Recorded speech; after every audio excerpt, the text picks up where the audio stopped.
Day 3 of the Combine just wrapped up, and it did not disappoint. The defensive line, along with the linebackers, put on one heck of a show, and we're going to go over that today. We're going to talk about our risers and our fallers from Day 3, but what's crack-a-lacking? It's your boy, Broshmo, just in case you did not know. So go ahead, become a bro and subscribe. Leave this video a thumbs up if you enjoy the content as always. Let me know what you think in the comment section below. I always look forward to hearing what you have to say. Let's go ahead, get into the nitty gritty. And we have to start out with who else but Jordan Davis. Because the dude, he put on a show. 4'7", 40, 32-inch vert. He had a 10 foot and 3 inches broad jump. Doing this all at 340 pounds. Just ridiculous. He looked smooth in the drills, and a guy that came in, I didn't really question his explosiveness. The things I question again is kind of what is his pass rush upside. We know the tools are there for a man that size, but he is a bit unpolished.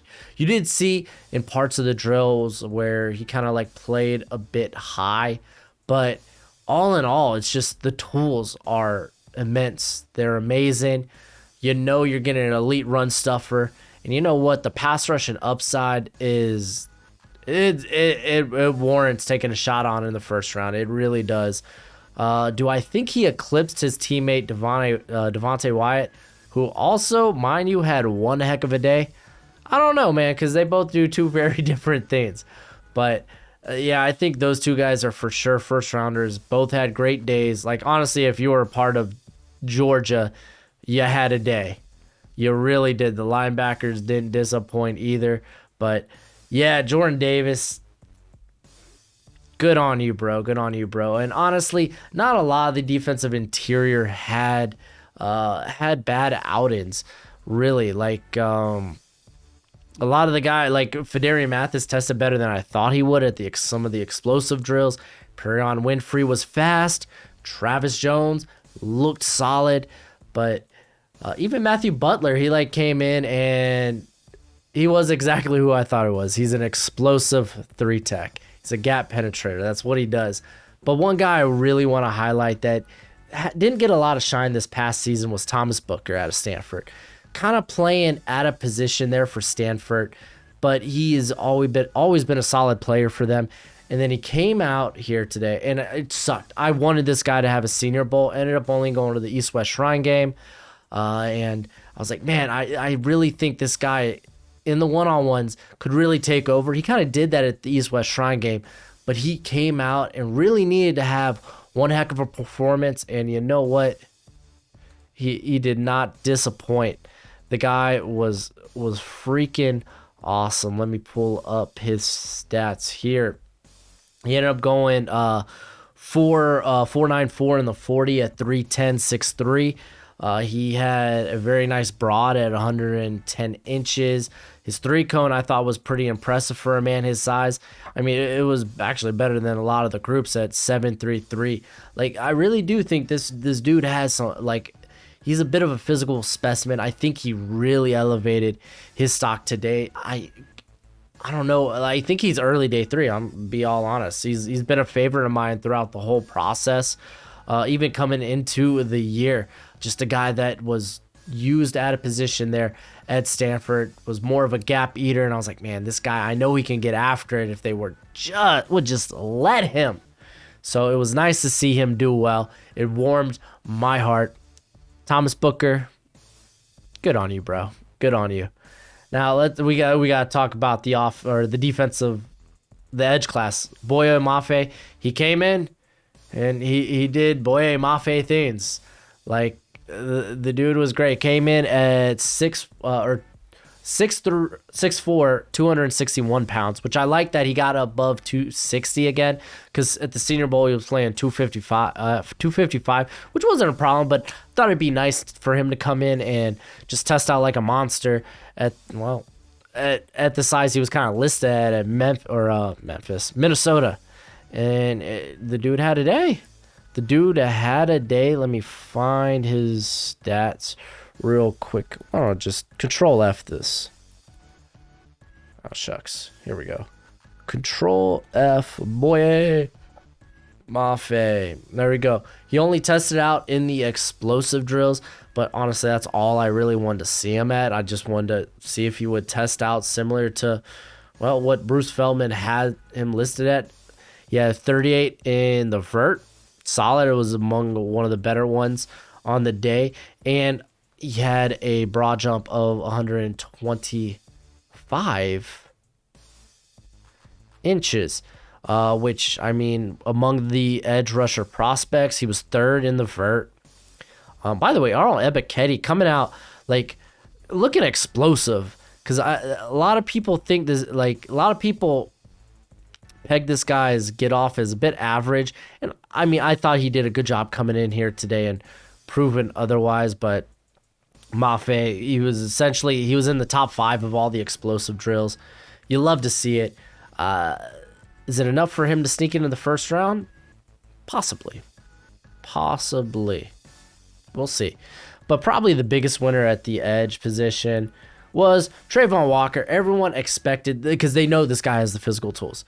So they expected him to come in here and put on a show, and he put on a show and essentially an encore. It was pretty darn impressive with him running a 4.51 at 272 pounds at 6'5". That was just stinking impressive. I don't believe he did. No, he did not do the bench. They only had a handful of guys that ended up doing the bench. But here, I'm literally ciphering. I'm like going through all these names right now just to find Walker. Here. Oh my gosh, there we go. Nah, the 40 was impressive, but it came in with a 35.5-inch vert, 123 in the broad, and then he had sub 7 seconds in the 3-cone. I think there were all of like 2 receivers that had sub 7 seconds in the 3-cone here at the combine. It was just an impressive display. Hey, if people are going to talk about him top 5, I get it. I understand. The physical tools, they're immense. He may need a bit more polish, but he's got the physical build. He's got the frame to start early. And yeah, no, it's not going to surprise me if he goes top 10. He's probably going to be edge 3 for a lot of people. But while we're on the topic of edge 3, let's talk about George Karlaftis, because for me, I think he cemented that first round status. You might be like, well, duh, he's a first rounder. That wasn't necessarily true for all people. A lot of people questioned his explosiveness, because it's not like he has amazing traits. It's not like he's bendy. It's not like he's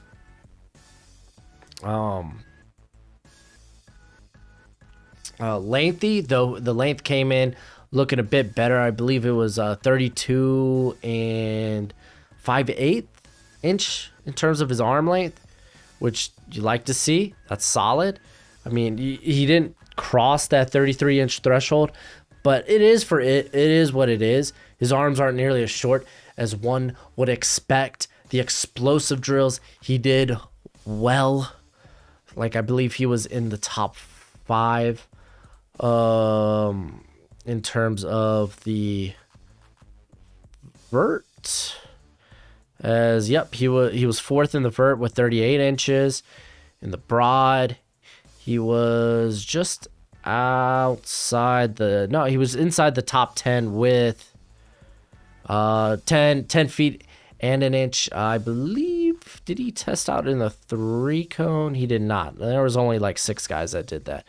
But in the 10-yard split, in the 20-yard shuttle, he did exceptionally well. Listen, he's not going to be bendy. He's not. I think he's more than just an edge setter. He showed explosiveness. The length's better than you expect. I think he cemented his first-round status as maybe a top 20 player in this class. And I'm telling y'all that people were questioning that, man. He was outside some people's top 20s.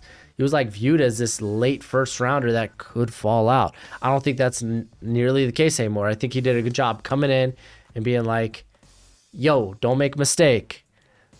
I'm pretty darn good. And yes, you are. Even though Travon Walker probably passed you up in my rankings just because those physical tools are freaky, Karlaftis, you had a hell of a day. But let's go ahead, talk about the linebackers. Damon Clark, a guy that admittedly, I guess I was a bit lower on. And I'm willing to say when I'm wrong, I'm wrong. To be fair, this is no excuse. Listen, straight up, this linebacker class is one of the best linebacker classes we've seen in recent memory. It is freaking good. It is deep. There's a hell lot of linebackers in this class. With that being said, he shouldn't have been outside my top 10. He came in and he tested better than Devin Lloyd. Straight up. They came in with very similar frames, similar builds in terms of their length, their size. And you know what? Clark outdid him in that. Do I think this hurts Lloyd? No, I don't. I didn't expect him to test out freaky, but I think this more so helps Clark's case of being, I think he potentially sneaks into that definitely top 75, maybe top 50 player. Again, this is like the linebacker class tested exceptionally well. Like Christian Harris went beast mode. Channing Tindall, he showed off speed. He showed off explosiveness. The dude was wild. Great day. Quay Walker, if anyone, I was a bit like, and it was Quay Walker because a lot of people really boast him as uber athletic, and I kind of expected him to come in and maybe test out better than Tindall.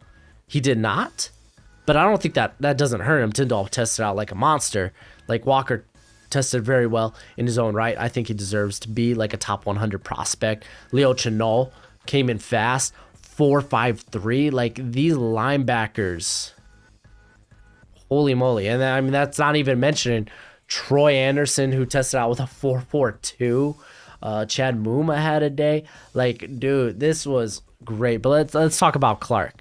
He ended up running a 4.57 in the 40, which better than Devin Lloyd's 4.66. You go to, I think he did test out the bench, didn't he? No, he didn't. But Devin Lloyd, 25 reps on the bench press. Super impressive. Clark didn't test out on that. But Clark ended up getting a 36.5 on the vert, while Devin Lloyd sat there with a 35. You look at the broad, and Clark had 10 feet 7 inches compared to Devin Lloyd, 10 feet 6 inches. They're a lot more comparable. So if people are going to still view Devin Lloyd as this, just the way he was utilized at Utah, the big season, like you see a lot of it on tape. Not to say you didn't see that from Clark, but I think it rings a bit more true that Clark did that in the SEC. Came out, tested better. You could probably, I think you almost have to say top 50. This was a big win for Clark. But let's talk about a guy I was high on. Someone I don't think I was wrong about. Brandon Smith. He is the best, I would say, maybe developmental linebacker in this class. That's right. And I know a bunch of y'all out there are big Troy Anderson fans. Hey, I like Troy Anderson too. But Brandon Smith, what he did at 6'3", 250 was absolutely insane. 10 feet, 8 inches in the broad. Went to the vert, tested out 37.5 inches, 40-yard dash. This man ran a 4.52 at 250. Like, stupid impressive. Like, just impressive day from him. Like, listen, he might not be your Mike. This guy could start weak side linebacker easy. He could be your weak linebacker easy. Like, this guy's coverage skills are unbelievable. You may question his play around the line of scrimmage. To be fair, this past season was his first time kind of like playing more of a traditional linebacker role. So you're not going to want to start him there right away. But yo, put Smith on your radar. This whole guaranteed Smith. Everyone was like, why is he kind of falling? Because it's a bit of recency bias. People get hyped up with the Senior Bowl, and again, great linebacker class, but Smith needs to be talked about. This man has some scary traits. He does. His athleticism's just out the wazoo. So with that being said, I guess it's time in the video to talk about our fallers. DeMarvin Leal, probably maybe the biggest faller of the day, because came in 6'4", 283, and you just didn't see the explosiveness in the drills or the on-field drills. Like his vert and his broad were all right. But you just didn't see the explosiveness. There's a bit stiffness in his hips. Like he's maybe a 5-tech, like a 3-4 end linebacker. That's probably his best spot in the NFL. But it's like, this wasn't the performance he needed. And it's going to shoot him down draft boards. I don't think it takes him out of the top 100. I'm not willing to say that. But it wouldn't surprise me if some teams just took him off their board altogether, because it seems to me that he might be a bit more role-oriented, more scheme-dependent. So, yeah, I think we maybe see him come off the board in the 3rd round. In all honesty, it was a rough outing. It wasn't the one we needed from Leal after kind of a down half of the season. Then he had the drug arrest. This sad but true. On top of that, let's continue with the defensive line. Neil Farrell Jr. out of LSU. He came in basically this like explosive gap penetrating nose tackle, and just didn't test like it. Like you weren't gonna expect extremely explosive numbers from Farrell at 330, but I expected a bit more. It was a bit underwhelming, and I don't know, this probably pushes him more mid. Like he was already kind of like mid, like 5th round area. I think I had him as high as the 4th, didn't I? Yeah, I sure did. I think this pushes him probably mid-day 3. So not an ideal performance for Neil Farrell. So rough. And then, like I said, no one really lost at the linebacker position. I guess you could say Devin Lloyd, but like, even like you kind of knew coming in like he wasn't gonna have a banger performance, and it wasn't bad by any means. The dude's skill set translates exceptionally well to the NFL. Like, you're getting a solid linebacker for the most part. I think this whole top 10, him like sneaking in the top 10, I just don't think of him like he doesn't have that type of ability. Like the ability you kind of want to seek out with the top 10 pick. He's not that freaky type of athlete. And then Kingsley Enagbare, another faller. Probably like I didn't expect him to come in and like put out a banger showing. I know this guy's weaknesses. He's one of my favorite prospects. I knew that this guy wasn't going to test out explosive. He wasn't going to be exceptionally bendy. How this man wins is power, is leverage, is with his violent hands. And you saw some of the violent hands in some of the drills. Like he was beating down some of those bags like no problem. But out in space, you did kind of see a bit of, when asked to change direction, like he just seems out of control, like a guy that just doesn't play under control, that plays a bit like a bull in a china shop, which kind of plays back to his 2021 tape, where you saw that a bit undisciplined, off balance, on the ground. And I don't think you could take away what he did in the SEC for the last 2 seasons. He may not be a top 50 prospect. That's just the case. He doesn't have that type of upside.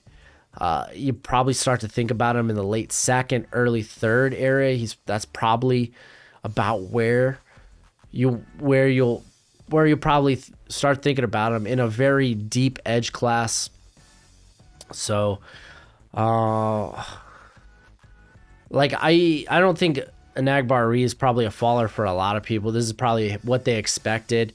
For me, this is just, my dreams kind of being dashed as a guy I was exceptionally high on at the beginning of the year, much like DeMarvin Leal, just to kind of watch those dreams start to fade back into reality. And be fair, everyone was high on DeMarvin Leal. He kind of had a unprecedented tumble. While Kingsley Anagbari, for me, it was just a taste of reality. But hey, again, I'm a guy that's not. I'm more than willing to admit when I was wrong. But yeah, still love the prospect. If I could find this guy like mid day 2, late day 2, I'm snagging him in a heartbeat. But a lot of guys had really good days. That was the thing. Like, there were a lot of great performances. Like, almost everyone and their mom in the linebacker class put out a great performance. The defensive line, like, there were, I don't know, I mean, a lot of people either tested better than I expected or right up there with my expectations. So, yeah, if anything, it was just watching Wyatt and Davis and Jones and Winfrey just kind of all put on a show. And then among the edge was just a sight to be had, dude. Like, Drake London came in looking explosive in the broad jump. Arnold Ebiketie testing out better than expected. Sam Williams with a freaking wild, what was his final 40? Was 4.46. Amari Barno, his role. This guy's a pass rush specialist. 4.36 guy. Some people were like, wow, that's wild. It's like, yeah, but he can't play the run. It's like, clear your expectations. Yeah, it kind of, that number pops out to you, but you kind of knew who he was. Like, KT had a great performance. David Ojabo, like a guy we didn't even talk about, he came out, looked supremely athletic, but just not on par with like a guy like Travon Walker at a much bigger size. And it's probably why, like, he's probably going to go before Ojabo, in all honesty. But Jermaine Johnson, didn't even mention him. Jeffrey Gunter at a Coastal Carolina. We knew this guy was going to be kind of a combine workout warrior. While, like, I wouldn't say, I'd say he tested about at my expectations after watching him at the East West Shrine game. But a lot of people really pumped him up to maybe perform a bit better than that. I think he was right on par for what I thought he was. But Jermaine Johnson looked great. Nick Benito working out with the DTs was entertaining. But let me know what you think. It was a real fun day of just watching a lot of guys just tear it up. Can't wait to watch the defensive backs. That's my favorite position group. So that I'm going to have a blast with that as I continue to input all this data into my nice Google spreadsheet. Check out the Patreon if you want to see my full prospect rankings and big board, while it's probably all going to change within the next week as I put in all this data and try to like shore up like top 40s for a lot of these position groups. But that's it for the video. Go ahead, do the YouTube thing. And as always, until next time, you be easy, my friends. Later.